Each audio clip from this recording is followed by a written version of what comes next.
sở hữu cửa lò môi đó rồi. Âu Dương Đức, Bành Bằng. Bổn Dương muốn xem thử coi các ngươi bản lĩnh đến cỡ nào.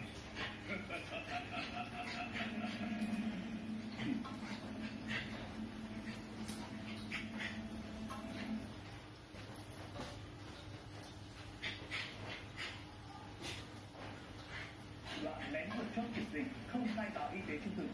Cá biệt có những trường hợp rút dao tấn công lực lượng chức năng. Nhiều quầy hàng trong các siêu thị tại thành phố Hồ Chí Minh trong tình trạng trống trơn. Mỗi người dân thành phố có thể làm gì để giúp hàng hóa được đảm bảo đủ cho tất cả mọi người?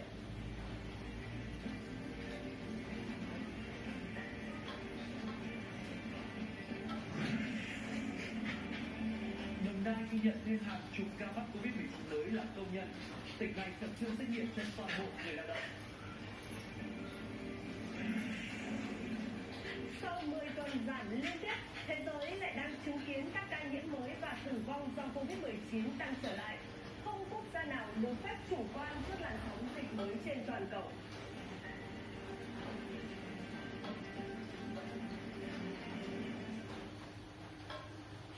Kính thưa quý vị, để phù hợp với diễn biến mới của dịch bệnh Covid-19 thì Bộ Y tế vừa ban hành quyết định hướng dẫn chẩn đoán điều trị bệnh do chủng virus corona mới. Đây là phiên bản lần thứ 5 nhằm đưa ra những thay đổi phù hợp, trong đó thì đề cập thêm một số